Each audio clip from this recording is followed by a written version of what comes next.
Racing at Turffontein on Saturday, the 4th of February 2023. It is Guineas Day and it is the World Sports Betting Gauteng Guineas and the Wildebeest Drift Gauteng Fillies Guineas. Looking forward to those two races on the program. It's going to be cracking races. I'm sure that we're going to be in for some very, very healthy pools and hopefully some healthy dividends after the 9 races have been run at Turffontein on Saturday. I'm joined on the line by Alistair Cohen. Alistair, how are you doing? And looking forward to the card on Saturday. Yeah, Raheel, lovely to chat to you again. It's the start of my favourite time of the year on the Halfveld, the Triple Crown, Triple Tiara, sponsored by World Sports Betting and Wildebeest Drift, obviously. And now that 4 Racing have officially launched the new Gauteng Racing Championship, which consists of the 5 big days coming up over the next 2.5 months.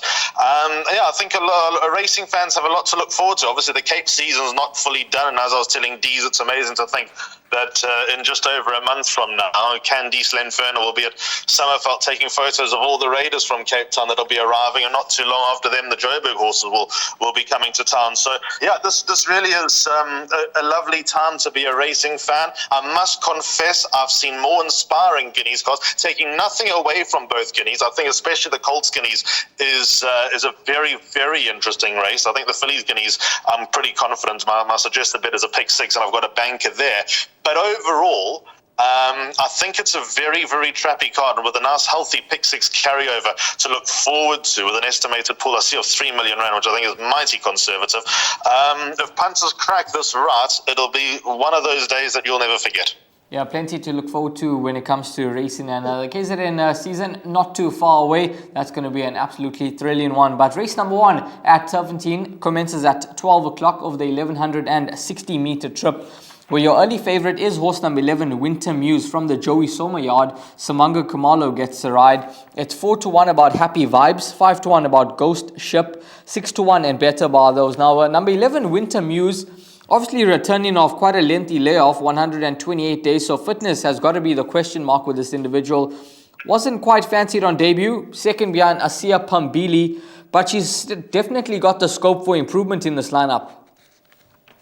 If she's fit, she wins, Raheel. I think it's as simple as that. It's not like Joey Soma to bring them to the course unfit, so that's got to be a big vote of confidence for her chances. The fact she's been off 128 days, slight concern. So I'll be backing her up in the first race with this number 7, Happy Vibes, who I liked a lot last time to run a big race, and a big race she ran. She ran just behind Mighty Goddess, who came out and franked the form. She was just a short head behind Mighty Goddess. I initially didn't think this form line would be as hot as it is, but it's one of those pieces that I think punters need to have a good look at. Paul Matchett, of course, had a winner at the Vaal on Thursday with a nice progressive horse in the form of Top Sail. So all the rooms are facing the sea there with Matchett.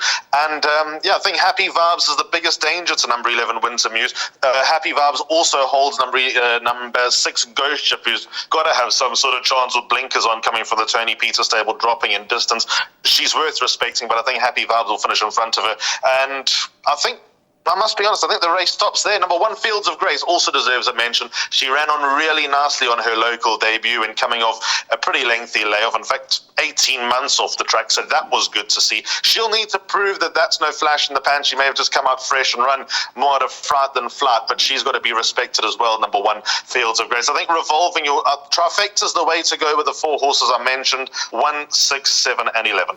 Horse number 9, Storm Dominator, was fancied on debut. Ran a disappointing race, and then last time out, obviously returning off a rest, and I thought ran a fair race. I thought she could possibly have scope for improvement, and she could build on that run. At around 7-1 in the market, I just thought she could just represent some nice value in race number 1.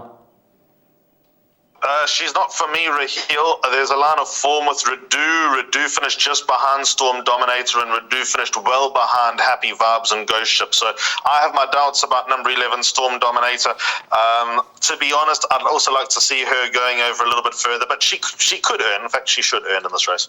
Horse number 11, Happy Vibes, and number 11, Winter Muse, a 2 for Alistair in race number 1. But if Winter Muse is fit enough to do herself justice, she's certainly the one that they all have to beat. Now we're going to move along to race number 2, which is a maiden plate over the 1160 meter trip. And when we have a look at the fixed odds betting market, Edward Ray is your favorite. Edward Rye at 18 to 10. It's Black Egret at 28 to 10. Back in business, first timer from the Joey Somer yard at 4 to 1.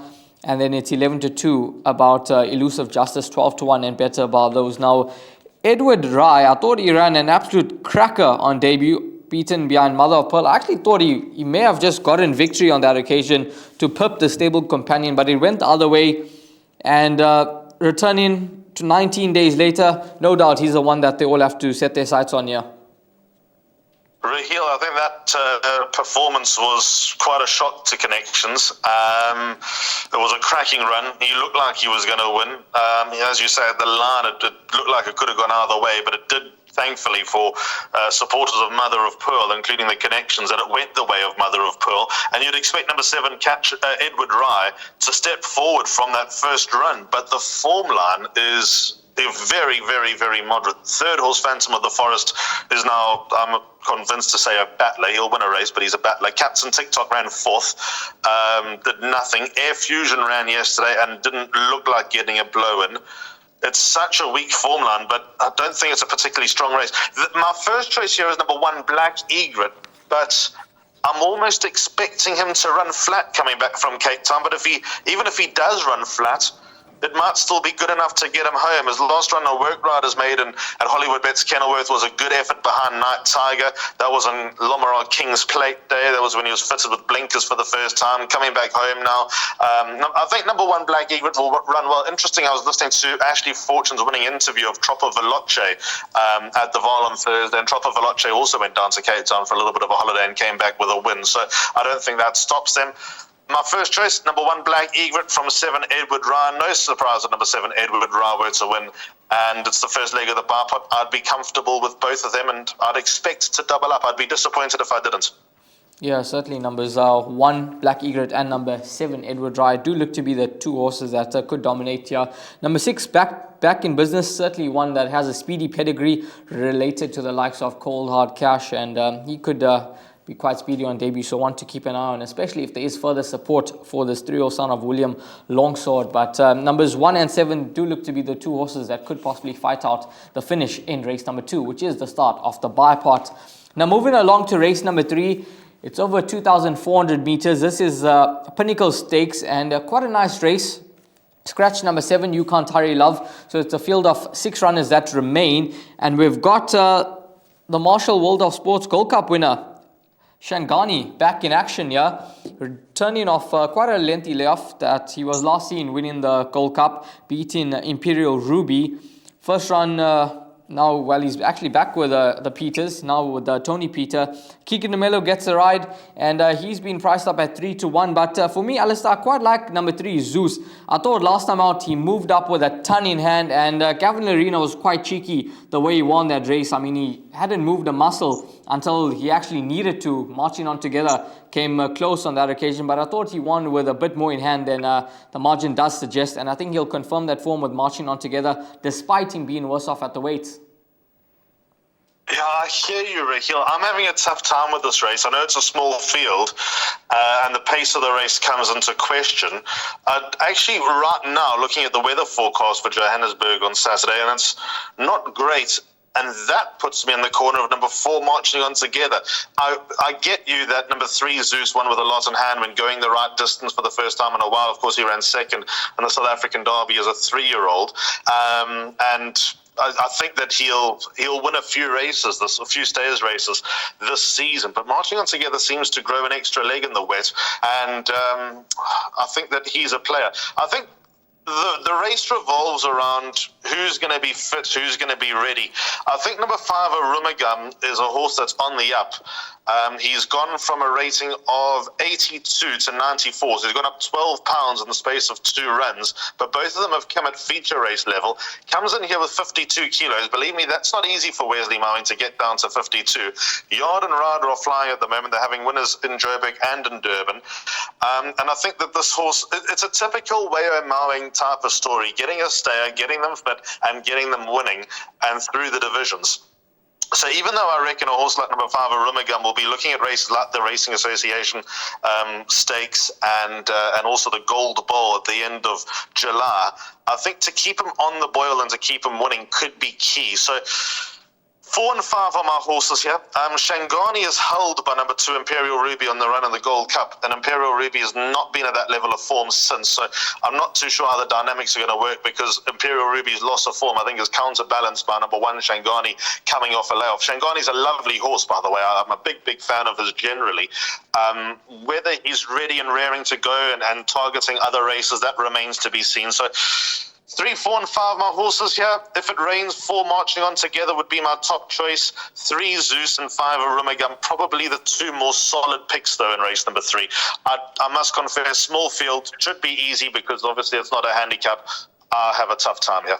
Yeah, race number 3, the start of the place accumulator, and for me, I'm just going to go numbers 3 and 5, but Zeus is going to be the top choice for me in the 3rd race on the program, over 2,400 meters. Now we're going to move along to race number 4, which is the start of the pick 6, and looking forward to a nice pick 6 pool on Saturday.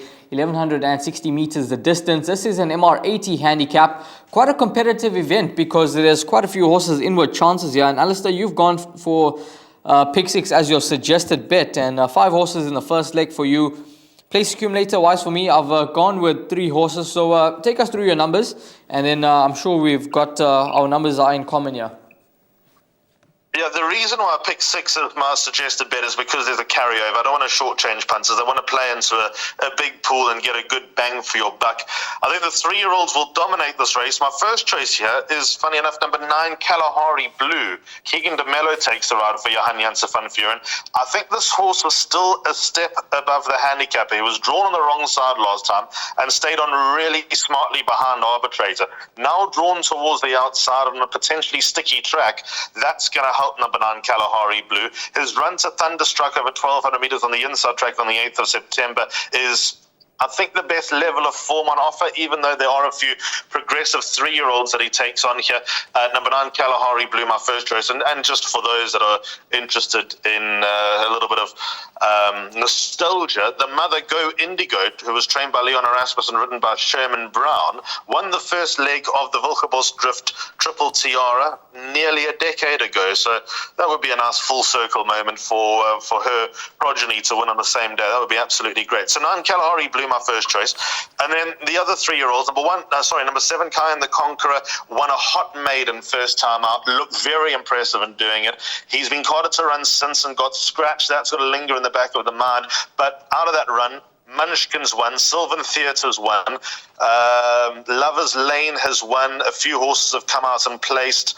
Very, very strong piece of form that from Charity Mile there from number 7, Kayan the Conqueror. 8, Munchkin, I know what connections think of him. They think he's top class. He ran behind Kayan the Conqueror on debut. Shouldn't be much between them. 10, Pinch Hit. I keep coming back to that form in the penultimate start. I know Defender of Rights ran no type of race on Thursday at the Val, but number 10, Pinch Hit, when he's in the mood at the moment, it looks like he's running nicely. I put a few ahead of him in the win column, but I think that he's going to run a nice race, number 10, Pinch Hit. And my other backup here, the other 3-year-old, they're all 3-year-olds. Number 3, the Mauritian. I don't quite think he's top class, but I think he's good enough coming back to a sprint to run a big race. It's also his handicap debut, so we'll see where his levels are. Brett Crawford trains, Cabello Matsinyani takes a ride, drawn towards the inside, not ideal. He won a weak maiden as well, beating Sylvan Theatre. But since then, he's maintained his form. He could be in the right place at the right time, so I wouldn't let him run loose. But first choice, number 9, Kalahari Blue. Yeah, the Mauritian ran quite a nice race last time out in the Secretariat Stakes behind Jimmy Don And as you mentioned, returning to the sprint, he could be competitive. He's a horse that I've thrown into the PA, along with number 7, Kion the Conqueror, and number 8, Munchkin. I think the 3-year-olds could certainly dominate this race. As you heard from Alistair, he's going with the 3-year-olds. Competitive starts with a pick 6, but a race where you possibly want to get involved in the quartet. The type, a bet like that in race number 4 could get you a bit of cash to get that pick 6 roll in. So race number 4, competitive race, but the 3-year-olds seem to hold a very strong hand. Now we're going to move along to race number 5, the first of our feature races on the afternoon. Over the 1,000 meter trip. This is a World Sports Betting Tommy Hotspur Stakes, a grade 3 event. There's very, very nice horses on show here, I must be honest with you. And Big Burn, your favorite at 28-10. She's been in cracking form, winning her last 2 starts, beating Elysian Chief and Gallic Chief. She remains on a mark of 115. Karangatang back to form. He's at 3-1. It's 7-1 about Bon Vivant. 8-1 Roll with the Punches, and then it's 10-1 and better bar those. Now, when it comes to my place accumulator, I've gone with 4 numbers, 6, 9, 10, and 12, and none of them feature in single figures here. All of these horses are double figure odds, so I'm looking for a bit of a result in race number 5. But Alistair, what's your thoughts on the 5th race's Tommy Hotspur Stakes? It's probably the right place to play, a right race to play wide, Raheel. Even though the only common number we have is number 6, Vaseem. When I initially looked at this race, before I studied it, I thought number 3, Big Burn, was an absolute good thing. She's still my top choice, but I think she'll have competition. She didn't get a penalty for her last 2 starts because she was comfortably the best weighted horse in the race. I think Richard Ferry is the right man for Big Burn because, I don't know if she hits a flat spot, but she just needs a little bit of riding getting to the final 400 metres. She's not the type of filly who's going to come away and win by 10, despite her undoubted ability. I look at this race and I wonder who's sort of popping under the radar that's going to bounce back here. 5 Karangatangs surprised me this season because I thought that sort of the way that he went about it at the start of the season, that he was just the type of precocious 2-year-old that wasn't necessarily going to train on. Well, this will be the biggest piece of proof whether he has trained on. His last win was very good over Swing Upon a Star, even though Swing Upon a Star ran a stinker a week ago. 5 Karangatang, that win was too good to ignore, even though this is now the big league. 6 Vaseem, that's our common number. Randall Simon's taking us around for Roy Magna. This is the type of race that number 6 Vaseem will be competitive. And I was having a look at collateral form, and in the Merchants, the Gauteng Merchants on Betway Summer Cup Day, Vaseem finished well in front of Big Burn. The weight suggests that Big Burn will turn that around this time around, but there shouldn't be too much to choose between them. And then if you go a run later, again, there wasn't much between Big Burn and Vaseem, so that could be the horse that's bubbling under at a big price that's going to run big for you. And then number 11, Alula Star. Even though I think 1,000 metres at this level might be a little bit on the sharp side, I think she's best over 1160, 1,200 metres when you get to group level. The fact that she won the Magnolia on Betway Summer Cup Day in a time that was as good as that of the Merchants and off a light weight, she could also be quite dangerous. I'm surprised she's at around 14-1. The race revolves around Big Burn, but I'm a little bit worried here because, like I said, this is the type of race where something looks like it's bubbling under, ready to return to best.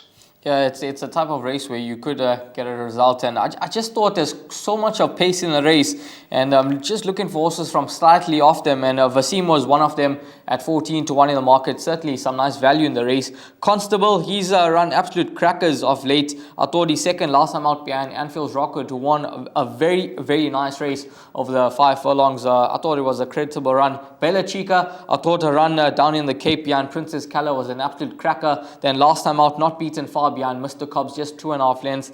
Back in her hometown, she's course and distance suited with just 51.5 on the back. I thought she'd run a cheeky race. And then Far Away Winter, he's a horse that is obviously highly regarded by the yard, the Michael and Adam Azzi yard, and with just 50 kgs on the back, if he returns to some of his better form, I thought he could just be competitive in a race like this. But a strong race, and a race where Form 9 could possibly hold up in time to come over the 1,000 meter trip.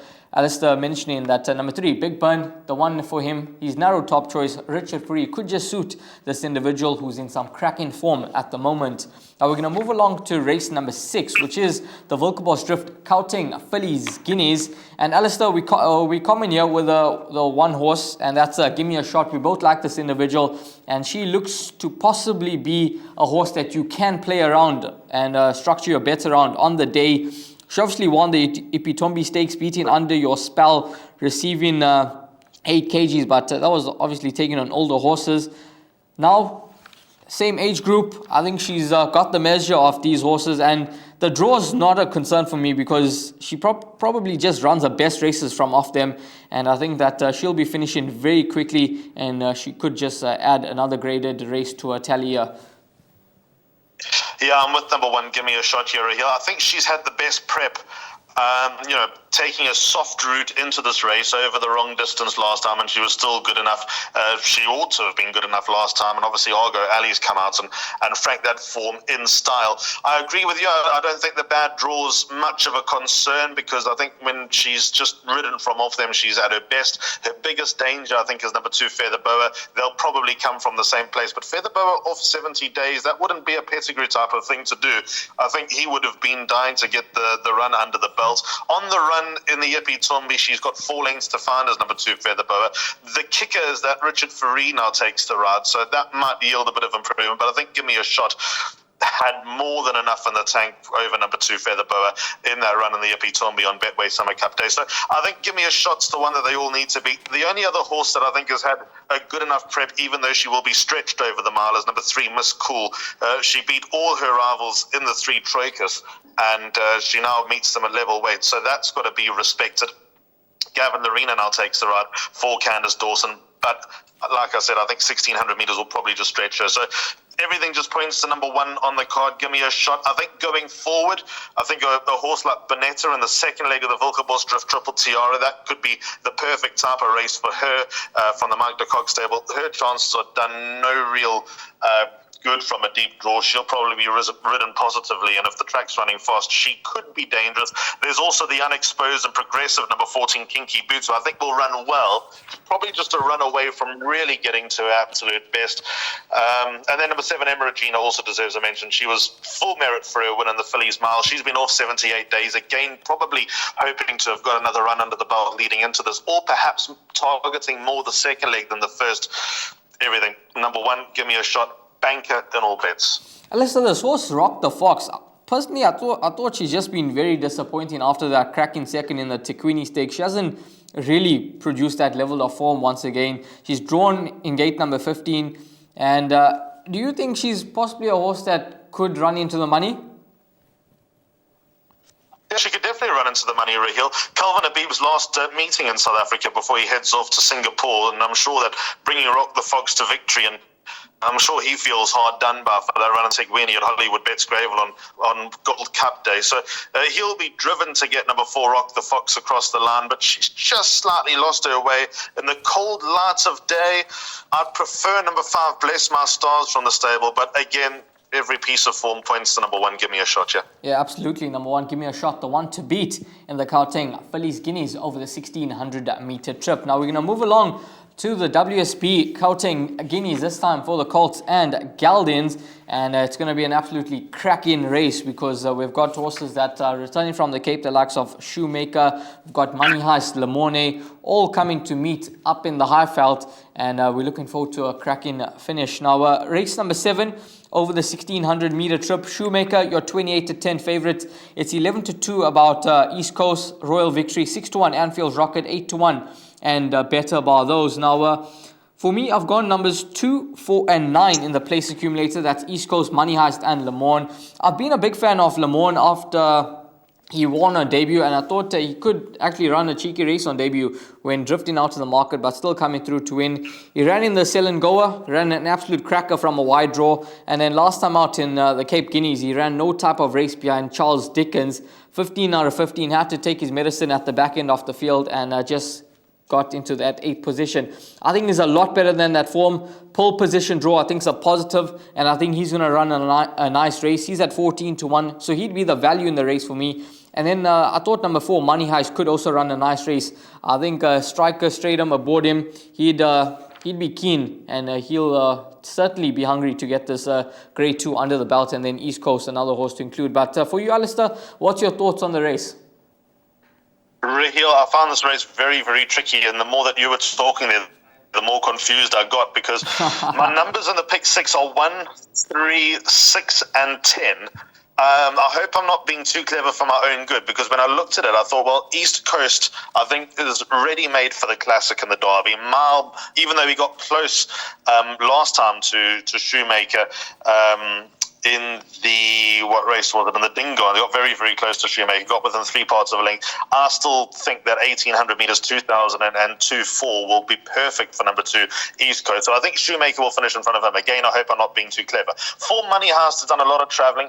He's got the worst of the draws. I know where Striker's going. I know that it'll be a change to tactics, but I'm sure that Striker's told Gareth Van Zyl, please let me go. Let's see if he is allowed to go. And then number 9, Le Mans. Number 9, Le Mans, funny enough, finished in front of Shoemaker and Anfield's Rocket in the Guineas in Cape Town. So where does that put him in? And he's also got a good draw. Very, very complex race here, Raheel. I think number 1, Shoemaker, deserves another chance. I'd much rather take the run in the Dingons on trust as opposed to the run in the Hollywoodbets Cape Guineas. To be honest, I don't think Shoemaker was persevered with when Charles Dickens ran away and all the other horses got the better of him. So I'm not saying he was given an easy over the final 200 metres, but I think that he finished a lot further back than probably where he should have. He could have been about 2, 3, 4 lengths closer. So I think back home, with Richard Fourie back on board, number 1, Shoemaker's a live runner. 3, Royal Victory's a very, very good horse. All he could do was win the Tony Ruffle last time, and he won in style. He was expected to win. He was the right horse in the race, and it would have been an outcry had he got beaten in that race. But it looked like he grew an extra leg with blinkers. I think that he's been in Joburg for long enough. He's obviously been based with Michael de Kock up at Reinkiesfontein, so that's an interesting dynamic. 6, Anfield's Rocket. I'm now a believer in him. Again, 1600 metres will probably just stretch him out, but we know that he's going to be dropping in and aiming at a pace if the gaps open up, and if he's got the same turn of foot over a mile, he's very, very dangerous. And number 10, Electric Gold, could be the best placed horse in the race.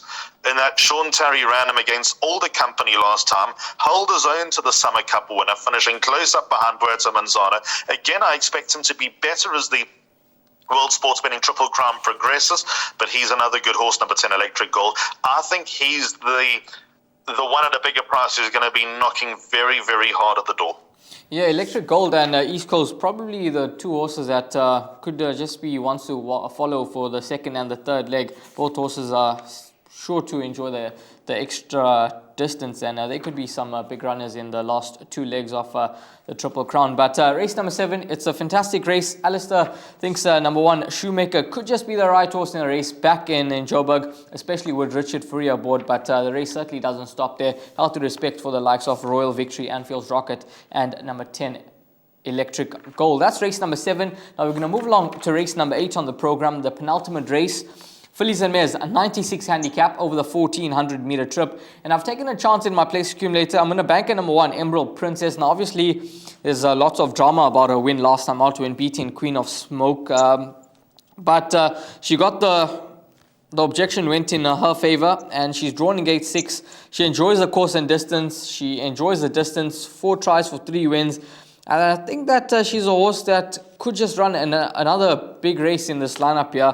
I think she's possibly got the right man for the job in Calvin Habib, because he'll be looking to end off the day on a high. And I think Emerald Princess, she's a 5-time winner from 15 starts. I think she'll be good enough to run into the first 3. I think so too, Raheel. She's my first choice in another very tricky race. The scratching of number 7, Queen of Shadows, dare I say, makes this race slightly easier, because I had Queen of Shadows in my pick 6, and I'm going to replace her with number 10, Princess Philippa. So I just got to remember that when I'm going through my pick 6 numbers at the end. Number 1, Emerald Princess, back to the scene of the crime last time out. We'll let Sleeping Dogs lie for that. But she carries top weight, but she looks like she's getting the hang of things now under Sean Tarry, since she moved from the Paul Peter stable. Took her a few runs to get to her best level of form, but it looks like she's there now. And I think that she's probably the one they need to beat. I think there's no doubt that she's the best performed horse in the race, having had the 5 wins from 15 starts, and I think there's still a few more to come. So 1 Emerald Princess, top choice. 8 Wakanda.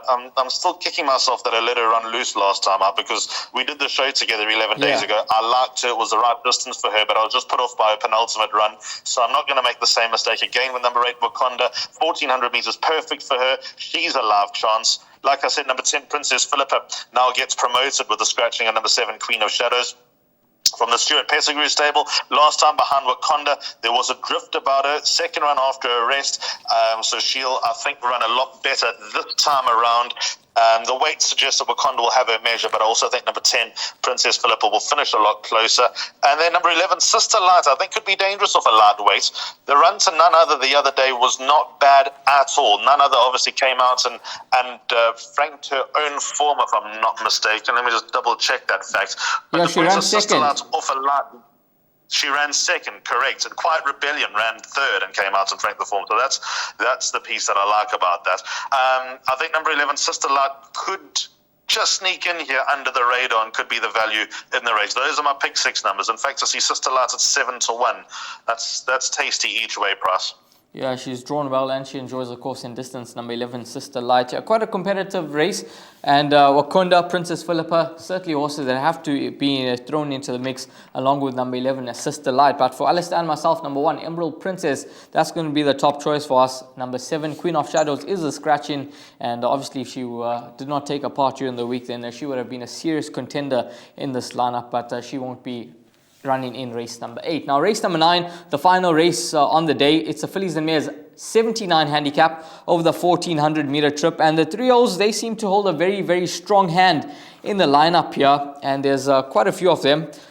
Apart from the 3-0s, the one horse that I've thrown into my PA is number 10, Quasi's Lady. Now, she bounced back to her best, well, not her best form, but some of her better form last time out. She actually moved up and I thought she's going to go on and win the race, but then she just found too good on the day. Narrowly denied, Save the Queen, Iron Tail. I thought Iron Tail was a bit unlucky to get the objection go against him the other day when he bumped into the Mike the Cock runner in the form of Cool Winter, I think it was. But nonetheless, he ran an absolute cracker, coming through to frank the form. Quasi's Lady, 4.5 kgs better off with number 7, Save the Queen. Obviously improvement with the 7 horse, but I think Quasi's Lady could just offer some nice value at 8-1 in the market. So place accumulator wise, I've gone numbers 4, 7 and 10 here in the final race on the day. Alistair, your numbers for the pick 6? 2, 4, 5 and 7, Raheel, and again, I'm not overly comfortable. The interesting horse here is number 2, Ipso Facto, because Ashley Fortune had Ipso Facto in the Volkerbos Drift Fillies Guineas and elected to run her here. I don't know if that suggests that Ashley was toying with the fact that she might be good enough to compete in the first leg of the Volkerbos Drift Triple Tiara. I think she's the wrong price at 10-1 because I'm a fan of number 2, Ipso Facto generally. I think she's still going to win a few races. She's got one of the heavyweights. She's a joint top weight with 60 kilos on her back, but she, in my opinion, has been running in the wrong distance in her last 2 starts. I still think 1,400 meters might be a little bit on the sharp side ultimately, but now she's going over a more favorable distance, and it is her handicap debut. I think number 2, Ipso Facto, is a huge chance here. Number 4, Gimme a Light's a filly in good heart and good form. Rachel Veneker takes the ride. The blinkers go on, slight drop in distance. I think the blinkers could be key here because she does drop it on the riders halfway through the race, and she's forced to make up a lot of ground. You don't necessarily want to change anything that's working because clearly it's not backfiring the way that she's running without blinkers. But if blinkers do bring out a length or 2 improvement, she travels a bit better, she's very dangerous. 5 in the beginning, I liked a lot. Simango Kamalo now takes the ride. But then on Thursday, Little Miss Moneybags, although that went horribly wrong with, I don't think it was the idea to change the tactics, but she went off to the front, she had the bit between her teeth, and she had no chance from there. I'm a little bit dubious about number 5 in the beginning now, but I respect her. And I think with Bling taking the ride, that could be key for number 5 in the beginning. So she's worth a chance. And obviously the horse who ran second in that Little Miss Moneybags race, there she goes, won at Hollywoodbets Scottsville during the week. So chance there. And then number 7, Save the Queen. I hear what you're saying about the Alec Lade horses. The weight suggests that number 10, KwaZulu Lady, will finish in front of number 7, Save the Queen. But with that said, I'll counter that argument by saying that Save the Queen's got a little bit more scope to improve. I think she'll get better. And I liked her win last time. It was a good hard-fought win out of Stallgate 1. She could be very dangerous. But I've said it's the overall theme throughout the afternoon. If Give Me a Shot doesn't win, I'm going to go missing for a few days. But overall, it's a very, very tricky card. Yeah, everything is pending on Give Me a Shot in race number 6. But I'm sure that JP van der Merwe, along with the Azzies, they'll be able to get that one over the line. But race number 9, quite a few horses, inward chances here in the final leg of the place accumulator and the pick 6. And Alistair likes a bit of number 2, Ipso Facto, stepping up in trip to 1400. 10 to 1 could be a generous price about this 3-year-old daughter of Rafif. Now we're going to move along to the suggested part of the show. Alistair will take us through his suggested bet, which is the pick 6. So Alistair, take us through your suggested bet, the pick 6 for racing at Turffontein on Saturday. Right, so here we go. Pick 6, as mentioned, the suggested bet, because of the carryover that's attached to the meeting. I think Punters deserves a chance to scoop some money out of a big pool. The pick 6 starts in race 4 at 20 to 2, so don't miss out. My numbers are 3, 7, 8, 9, and 10. The Mauritian, Kai and the Conqueror, Munchkin, Kalahari Blue, and Pinch Hit. About 3, 5, 6, and 11. Big Burn, Karangatang, Vaseem, and Alula Star for selfish reasons. I'd be hoping that Vaseem or Alula Star win that race. Then banker number 1, Give Me a Shot in the first leg of the Volkerbos Drift Triple Tiara. By 1, 3, 6, and 10. One of the races I'm worried about. I hope I haven't been too clever there with Shoemaker, Royal Victory, Anfield's Rocket, and Electric Gold. By 1, it was 7, but now I've replaced 7 with 10. So 1, 8, 10, and 11 in the penultimate leg. Those Emerald Princess, Wakanda, Princess Philippa, and Sister Light. And then the final leg, I think I've talked myself into liking number 2, Ipso Facto. So 2, Ipso Facto, 4, Give Me a Light, 5, In the Beginning, and also number 7, Save the Queen. Yeah, thanks very much, Alistair, for that pick 6 rundown. Now we have a look at my suggested bet, which is the place accumulator. Starts in race number 3 over 2,400 meters at 5 past 1. 3 and 5 by numbers 3, 7, 8, by 6, 10. By 6, 9, 10, 12, by Banker 1, that's Give Me a Shot, by 2, 4, and 9, by Banker 1, Emerald Princess, by 4, 7, and 10 in the final leg. Pick 6 and the place accumulator, 2 bets that you can possibly play around on the day at Turffontein. Alistair, thank you very much for giving us your insight and your thoughts on the card. Looks to be a competitive day's racing, but hopefully we've managed to guide the guys in the right direction. Raheel, it's a pleasure. It always is. And it's, first leg of the Triple Crown, the World Sports Betting Triple Crown, Volkerbos Drift Triple Tiara. It's always, like I said at the top of the show, very, very exciting time for racing. And we should learn a lot. There could be some nice ones that we know about at the end of races on Saturday. Yeah, absolutely. Looking forward to racing on Saturday at Turffontein. Some exciting racing in store for us, and all the best. Hopefully you make lots of cash.